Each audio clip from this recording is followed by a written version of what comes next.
నమస్తే, welcome to YoYo TV.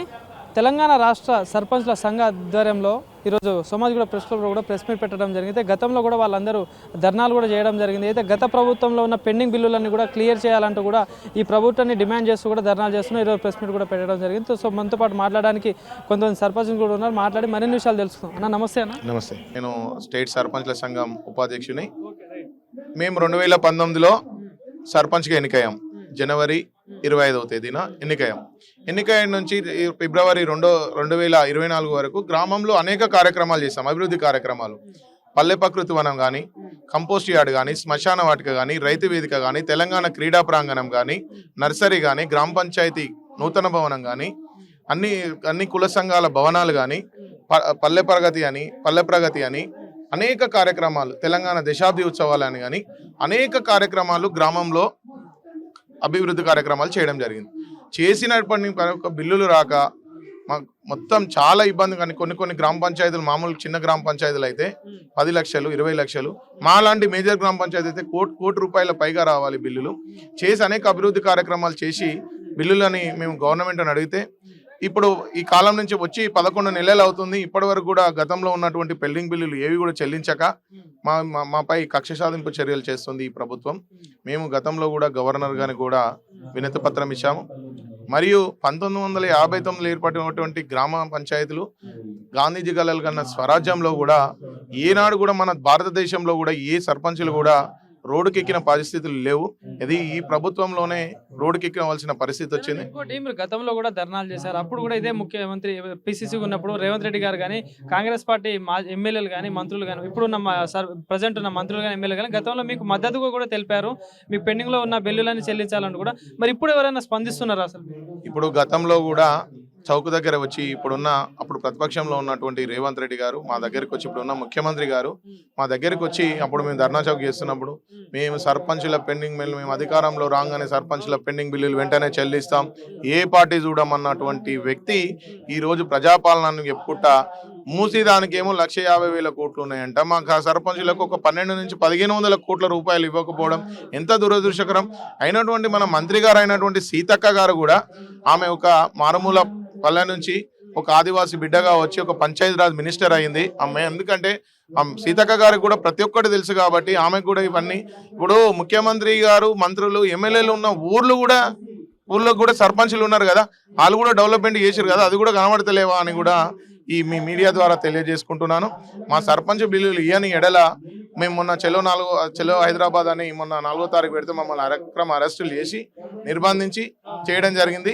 రాబోయే రోజుల్లో ఈ నవంబర్ లాస్ట్ వరకు బిల్లుని ఎడల మేము ధర్నా చౌక్ పోయి అందరం కూడా సర్పంచ్ల అందరం కూడా నిరాహార దీక్ష చేపడతామని కూడా చేస్తా ఉన్నారు. ఈరోజు ప్రెస్ మీట్ కూడా పెట్టడం జరిగింది. ఎట్లాంటి అంశాల మీద చర్చించారు, ఏం డిమాండ్ చేస్తా ఉన్నారు ప్రభుత్వం? ఏం చెప్తున్నాం అంటే, సరిపోయిన సర్పంచులందరికీ కూడా, ఆత్మహత్య చేసుకున్న సర్పంచులందరికీ కూడా 25 లక్షల రూపాయలు ఇవ్వాలని తెలియజేస్తూ, ఏ ఒక్క మంత్రి కూడా, ఏ ఒక్క ఎమ్మెల్యే కూడా ఆ చచ్చిపోయిన సర్పంచులను కూడా పరామర్శించలేదు. రేపు ఎందుకంటే ఒక ఇందిరమ్మ కమిటీలను పెట్టారు, దాంట్లో కూడా మమ్మల్ని ఒక సభ్యుని కూడా మాజీ సర్పంచ్లను చేరిస్తే బాగుంటుందని కూడా మేము అందరం కూడా ఆలోచన చేసి, మేము అభివృద్ధి చేసినటువంటి కార్యక్రమాలు గ్రామంలో మా ఇంటి కోసం చేయలే, ఊరు కోసం చేసి అనేక అభివృద్ధికి మేము 5 సంవత్సరాలలో అటువంటి కార్యక్రమాలు చేయాలని చెప్తే, అప్పుడు చేసినటువంటి కార్యక్రమాలకు ఇప్పుడు వచ్చిన ఎమ్మెల్యేలు కానీ వచ్చి ఇనాగ్రేషన్లు చేసుకుంటూ ఫోటోలు దిగుతారు. దానికి సంబంధించిన బిల్లులు వస్తాయని కూడా వాళ్ళు అడుగుతలేరు. ఎందుకంటే చేసినాం ఉన్నాయి. సర్పంచ్ని పిలిచి మరి దీనికి బిల్లు వచ్చిందా, సర్పంచ్ గారు అని అడగాలి కదా. దాన్ని ఓడి అడిగేటట్టు లేడు, చేసేటట్టు లేడు. వచ్చి ఇనాగ్రేషన్లు చేస్తున్నారు, అన్నింటికీ చేస్తున్నారు. అప్పుడు పెట్టిన ఇవన్నీ పనులు చేసిన దానికి వచ్చి ఇనాగ్రేషన్లు చేస్తున్నారు. ఏ ఒక్క కార్యక్రమం కూడా ఈ 11 నెలల నుంచి ఏ ఒక్క కార్యక్రమం కూడా గ్రామాలలో జరగలే. అందరూ కూడా ఊర్లు కూడా మొత్తం పెంట కుప్పలు, మొత్తం అప్పటి పాతకాలం లెక్క మళ్ళా మొత్తం అయిపోయినాయి. అయినా కానీ కూడా పంచాయతీ కార్యదర్శి గారు, స్పెషల్ ఆఫీసర్లు చేస్తున్నారు. వాళ్ళకు కూడా బిల్లులు రాక వాళ్ళ జీతాలు 1 నెల పెడతారు, 2 నెలలు పెడతారు. వాళ్ళు కూడా పెట్టలేక వాళ్ళు కూడా ఇబ్బంది పడుతున్నారు. పంచాయతీ కార్మికులు కూడా చాలా ఇబ్బందులు పడుతున్నారు. కాబట్టి ప్రభుత్వం వచ్చి 11-12 నెలలు అవుతా ఉంది. సో మరి మీ బిల్లులు అయితే పెండింగ్ లో ఉన్నాయి, కానీ మరి జరగాల్సిన పనులు ఏమైనా నడుస్తున్నాయి? మరి గ్రామ స్థాయిలో మీరు చూస్తున్నారు? గ్రామ స్థాయిలో ఇప్పటి వరకు గీడున్న రాయి గాడేయలేదండి. ఈ సంవత్సరం ఈ 11 నెలల కాలంలో ఊర్లలోకి పోతే ఒక ప్రజాప్రతినిధిగా, ఒక సర్పంచ్గా ఎన్నికై మేము పనులు చేయాలన్న ఆలోచనతో పనులు చేస్తే ఈ ప్రభుత్వం 11 నెలల నుంచి ఏం చేసలేదు. ఇప్పుడు ఎలక్షన్లు పెడతానంటుంది. మా బిల్లులు మాకు ఇచ్చి ఎలక్షన్లకు కుమ్మనే చెప్తున్నాం. మేము ఎలక్షన్లకు వ్యతిరేకం కాదు.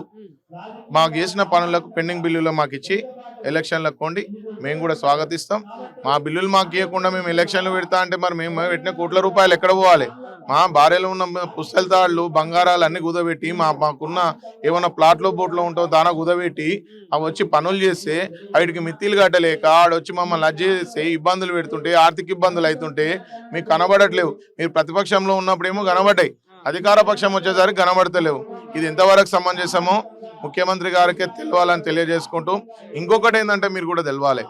మొన్న ముఖ్యమంత్రి గారు అప్పుడు ప్రెస్ మీట్లో పెట్టినప్పుడు బీఆర్ఎస్ పార్టీ చూడం, బీజేపీ చూడం, తెలుగుదేశం చూడం, ఏ పార్టీ చూడం, కాంగ్రెస్ చూడం, అన్ని పార్టీల సర్పంచ్లో మేము వచ్చినాక కడుపులో పెట్టి చూసుకుంటామని. కడుపులో పెట్టి చూసుకుంటుండు. మా పరిస్థితులు ఇంకా దయనీయ పరిస్థితులు ఉన్నాయి. ఇంకొక 20 రోజులు ఇప్పుడు హైదరాబాద్లో 144 సెక్షన్ ఉంది కాబట్టి మీటింగులకు అర్హత లేదు కాబట్టి మేము అది అయిపోయాక అది ఎత్తివేసిన తర్వాత మా భవిష్యత్ కార్యాచరణ కూడా నిరాహార దీక్ష చేస్తాం. ఇక్కడ కూడా సమస్య పరిష్కారం కాకపోతే చలో ఢిల్లీ కార్యక్రమం కూడా. దగ్గరలో స్థానిక సంస్థల ఎన్నికలు కూడా రాబోతున్నాయి. సో మరి మీ బిల్లులు పెండింగ్ ఉన్నాయి, ప్రభుత్వం పట్టించుకోవట్లేదు. సో ఇదంతా ఆ ఎన్నికల మీద ప్రభావం చూపిస్తారా? 100% చూపిస్తాం. ఎందుకు చూపించమంటే మాజీ సర్పంచ్లని పట్టించుకోకపోతే ఏముంటుందో రేపు తెలుస్తుంది. ఇంకొక నెల రోజుల్లో 2 నెలల్లో ఎలక్షన్లు పెడతారు కదా. ఎలక్షన్లలో ఇప్పటికే ఊర్లలో జనాలు తిడుతున్నారు. ఏంది 11 నెలల కాలంలో ఏంది ఈ కార్యక్రమం, ఏంది ఇది ఇంత అఘోరకంగా ఉందని అంటున్నారు. ఏ ఒక్క కార్యక్రమం, ఒక బస్సు తప్ప ఏది కాలే, బస్సు ఫ్రీ తప్ప ఏది కాలే, గ్యాస్ సిలిండర్ కాలే. అయిపోయిందంటా ఉన్నారు కదా మరి ప్రభుత్వం 6 గ్యారెంటీలు అయిపోయినాయి, అన్ని చేసేసినామని చెప్పేసి అంటా ఉన్నారు. మీరేమో కాలేదంట. మా దగ్గర 5,000 ఓట్లు ఉంటాయి.